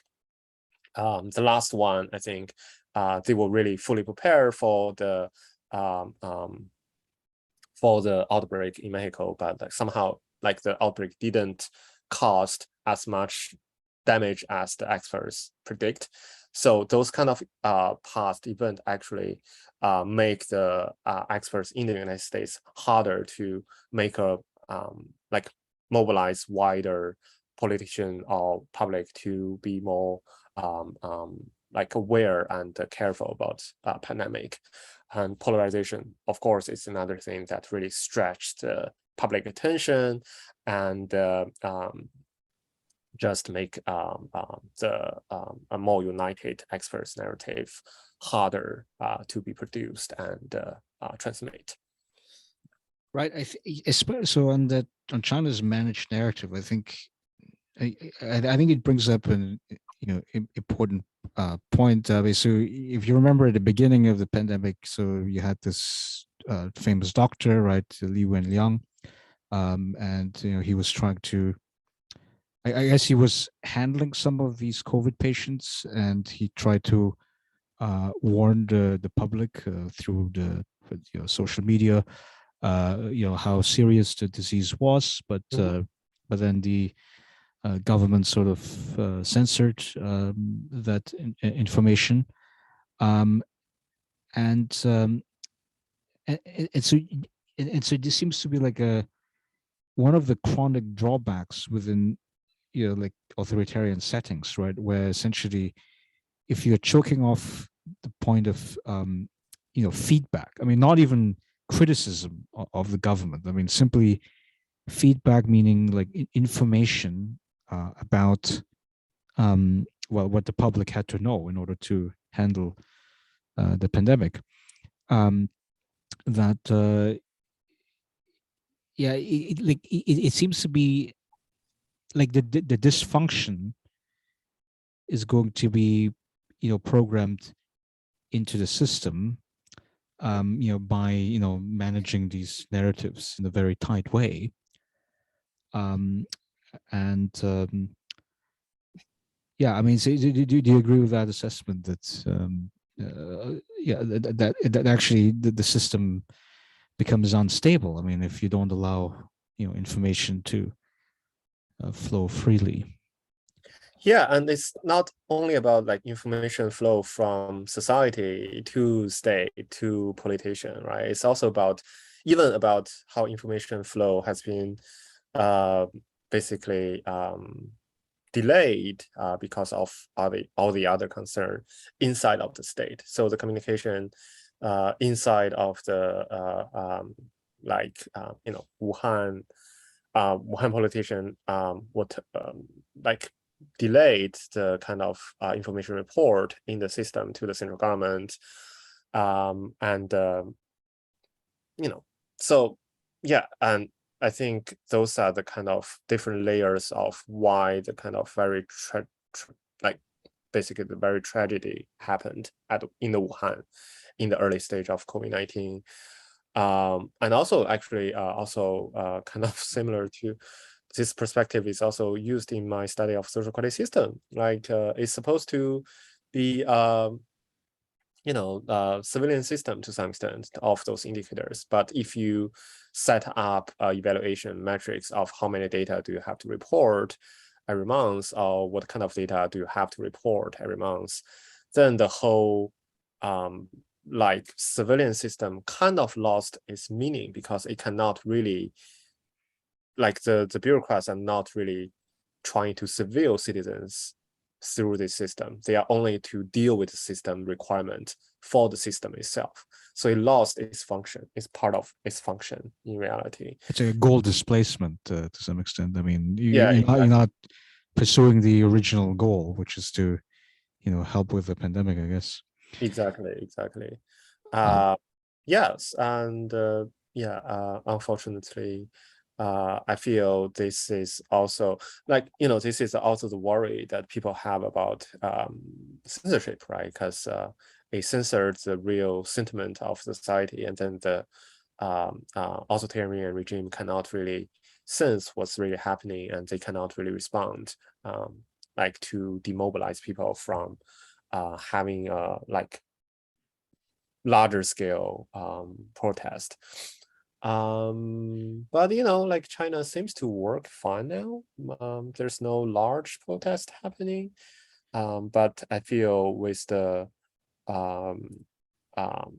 with the economy, it's really harder to foresee what would happen. yeah, I mean, if you look at what's happening in Iran, right, it's also an authoritarian regime, and then the first thing they did, I mean, as soon as the killing of that young woman, because she didn't wear the headscarf properly.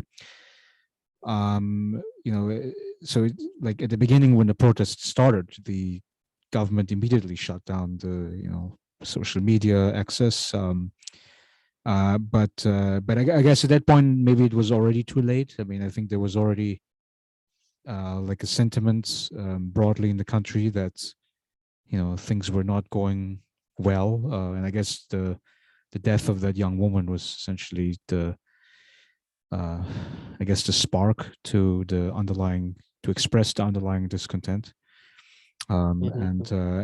and that's what I think all of these authoritarian regimes are kind of facing, right? That there's insufficient amount of feedback, and then when they Mhm. do react, I mean, then the only thing they can do is basically send Repress. the police and then Mhm. crack down. But then sometimes, I mean, if the police then shifts to the other side, if they shift to the side of the protesters, then I think Yeah. the government is in trouble. But then I don't know. I mean, um, uh, but then I kind of heard this argument about the Chinese government where they supposedly are much better in anticipating underlying discontent, than, let's say, the Iranian or the Russian regime, for instance.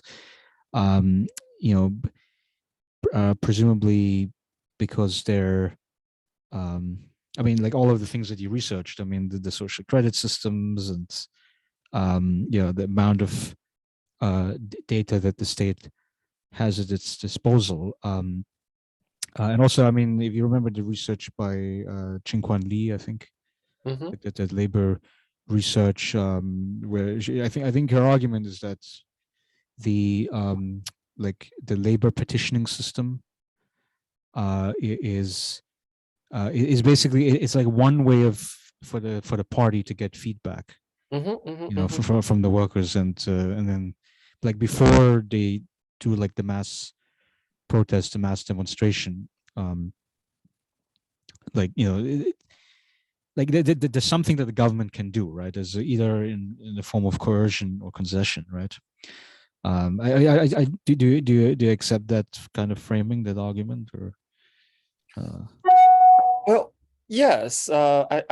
Chinese, like both the party and the state apparatus does have like formal channel for like information, like petition system, and to get information from the citizens for a long time. But also like this kind of goal displacement also happened in the petition system, right? Because the number of petition become evaluation metrics of the local politician. Uh, it was supposed to be an indicator of, okay, if you are governing the city well, then there should not be no petition. But with the evaluation, it become, if you dare to have a petition happen in your jurisdiction, Ukraine is ruined. And so like the local politician, instead of focusing on better governing, they are focusing on repressing the potential petitioner, and the whole system kind of got really distorted because of that. So I think it's very, very contested to some extent. And also, I don't know, I also feel, I mean, uh, a lot of my view of how Chinese system worked really changed after COVID. And nowadays, I feel like so many people, like even after this very strict lockdown and this kind of common force, is very kind of humiliating experience for me to think about being locked down and without any connection of outside world, and like I'll have a, I don't know, cannot have the risk of cannot have enough food for a week or something. Like it's a very horrifying and humiliating experience, in my opinion. But after this large scale of lockdown, in so many places, people seem still to be very, I don't know, acceptance to this kind of governance. And I feel this kind of existing explanation of how the party state is very responsive, this kind of responsive authoritarianism, flexible authoritarianism, also whatsoever. I feel those, does not really answer the phenomena here. Like maybe there's more than the state. It's also about the people, which are, and I don't know. I just don't know.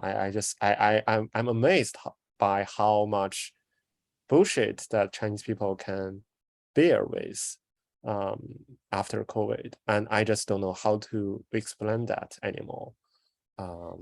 Yeah, I mean, so the one issue that was in my mind thinking about China, I mean, it's this like modernization thesis, which I think is very popular. I think particularly among liberal political scientists, where I guess the idea is like, the richer the country becomes, I mean, in terms of economic development, the more liberal and democratic it should become.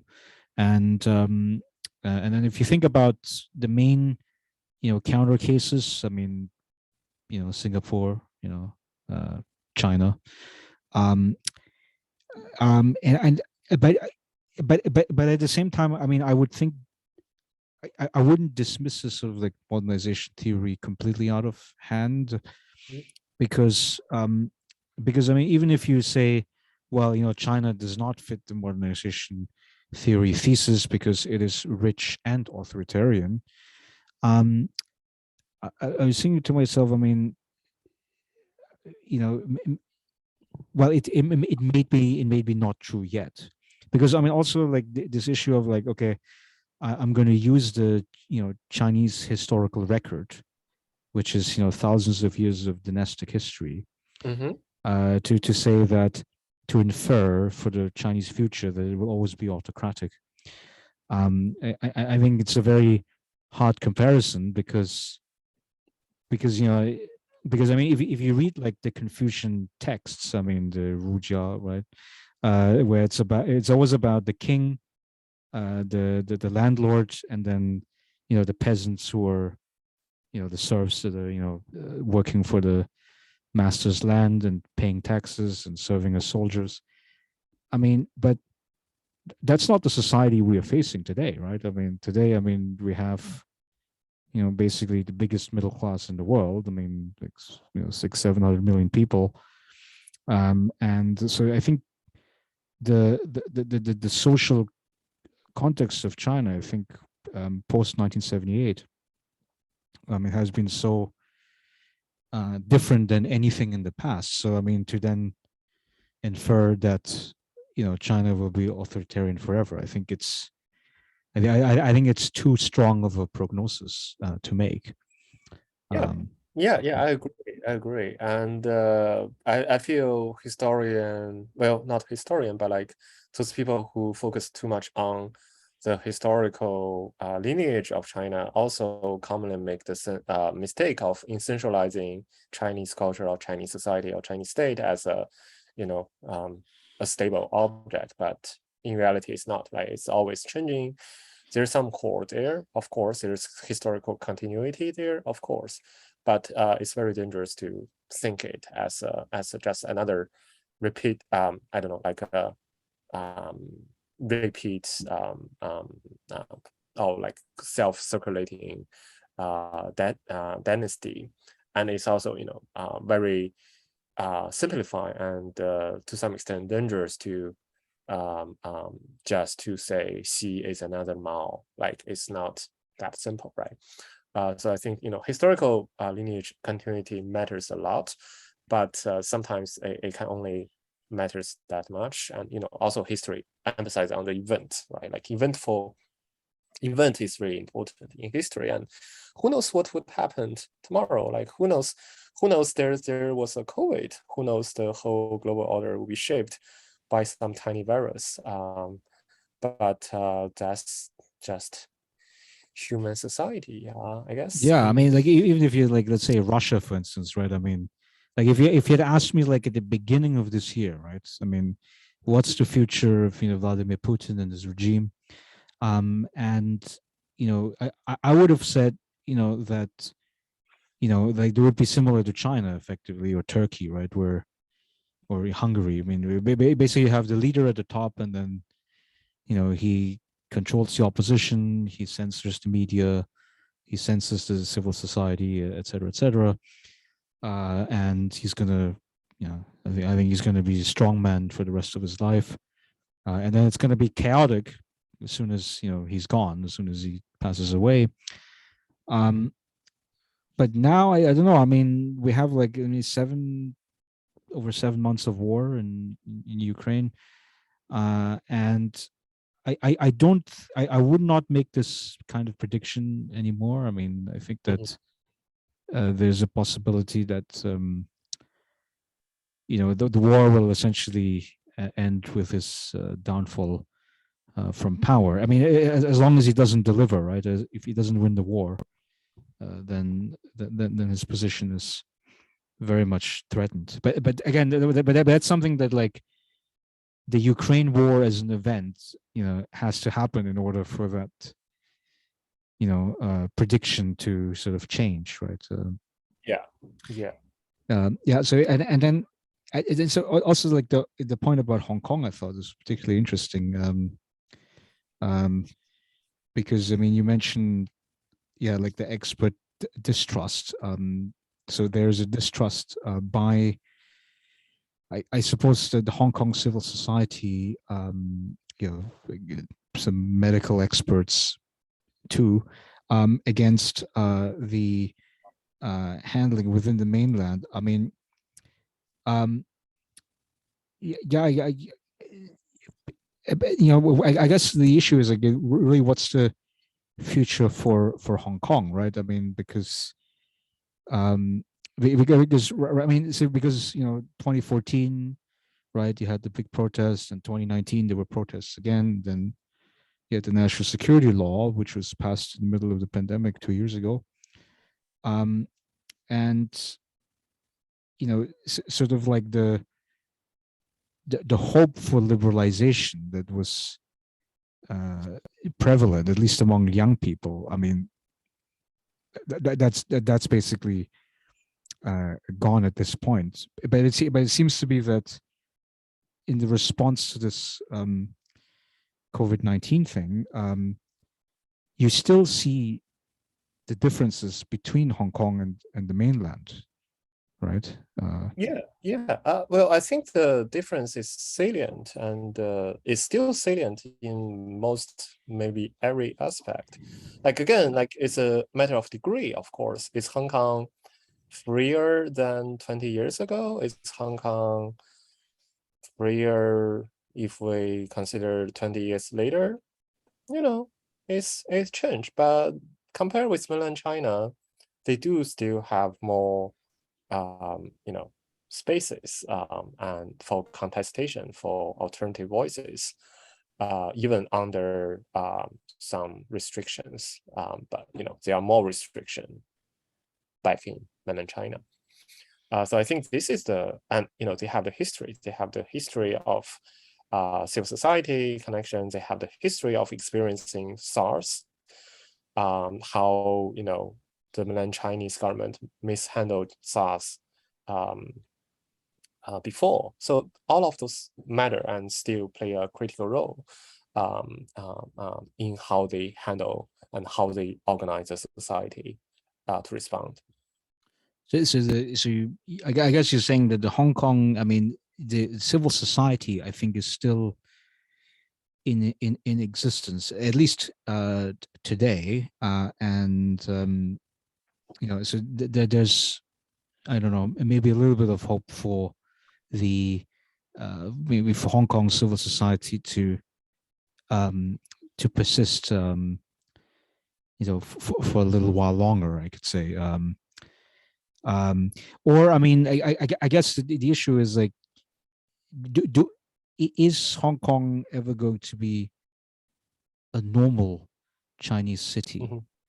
I mean, I I think don't that's always the issue that know. hangs up in the air, right? I mean, Yeah. I don't know the answer, and I feel you know, it's not I don't think the party wants Hong Kong be another Chinese city, but the value of Hong Kong be Hong Kong is becoming less and less, right?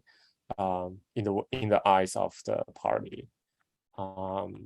But you know, I don't know. I don't tend to predict the future, and I honestly think none of us should. But we, you know, again, anything can happen. yeah, I think that, yeah, this is, you know, always very exciting. I mean, I think about, you know, you know, the future of a place. I mean, I had written a chapter about Hong Kong for a book. It was just tracing the, you know, the historical development, and the book was broadly about like, um, you know, Hong Kong as a global city, but also other cities in the world, global cities, and yeah, I mean, the main argument is that in terms of the relative position of Hong Kong, I mean, it seems to be going down, while, you know, Singapore is picking up some of that slack, and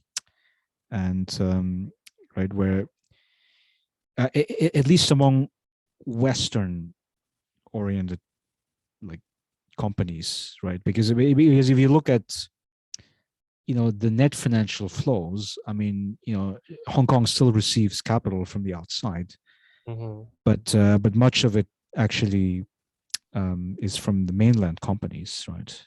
So this is the mainland because they asserted themselves more since the national security law passage. So the mainland can sort of more tightly integrate with Hong Kong, and also infrastructure projects like connections with Macau and Zhuhai and so forth. And but then like Western oriented companies that usually use Hong Kong as a gateway to get into China, um, I would say they shift the emphasis probably more towards Singapore. Uh, that's maybe a safer place for them from a political legal standpoint. So yeah, so I think that's all I have for your paper, for your research. I think you do very good research. I think it's very exciting, and yeah, and so maybe talk a little bit about what you still plan to do. I mean, if I gave you like an unlimited research budget, you know, what do you seek to do? Oh, I would just go to Cancun and buy a house there and live there forever. Like, yeah, that's what I would do with unlimited funding. Uh, but no, I think so. My dissertation project was designed to be a comparative project. One state-centered social credit system, one market-centered social credit system, and because of everything happened, the markets part was took out from my dissertation, but I would really like to finish that part, especially because I feel like we are moving to a new configuration of governance, where the state and markets relationship become more and more intertwined together, and also like a lot of governance are now score or number based.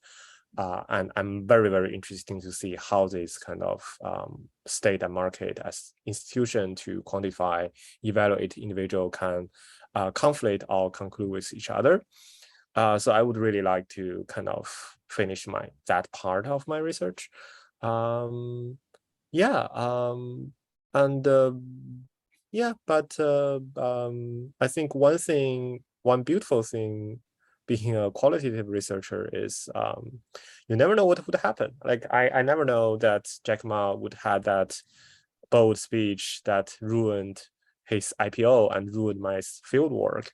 I never know the COVID would happen and make my like research delay for another year, but also open a new opportunity for me to like examine the contact tracing app in China. So well, my point is, I don't know. We will see. Yeah, basically, I guess the issue is that things happen in the world, and then and then this creates an opening. I mean, for you to study it, examine it. Yeah. I think yeah, especially like public health. I think that's probably one of the core areas. At least in the immediate future. Yeah, I would think the topic of an environment. I think that's to bring it back to that what I brought up earlier. I think that's going to be like a much more important concern, because it's about like resilience to like climate change, climate adaptation. What do you do if it gets warmer? Things like that. How do you adjust to that world? Um, yeah, I mean, yeah, but certainly, I mean, and also, I mean, it has also public health implications, Yeah, right? yeah, exactly. Where it's like pollution, like air pollution, probably is one of the big concerns, because like I mean, because over here, I mean, there's like a drive towards like electric vehicles. So you Mm. actually need to do a lot of natural resource mining, like rare earth minerals and so forth. Yeah, yeah.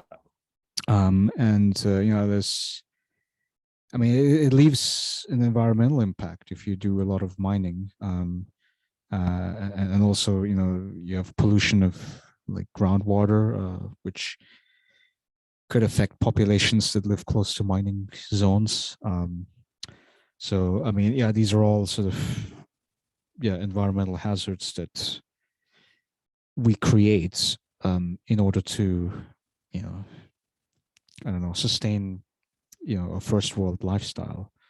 Mhm. And I mean, it's a big question. I mean, how sustainable that becomes. Okay, so yeah, so I think these are all the questions I have. I mean, do you want to discuss anything else? I mean, or I do need to run. you need to run I have off. Okay. I have another thing at 3, and I need to grab some quick lunch. Okay, yeah, that's okay. Then let's. I thank you very much, Chuncheng, for your No, time, no, and thank you, thank you. This beautiful. is interesting, and it's nice. It's nice to talk about. Well, it's somehow related to the job market, but like somehow it's not. Yes. So it's really nice to talk about this It's during always great to talk about period research. of Okay.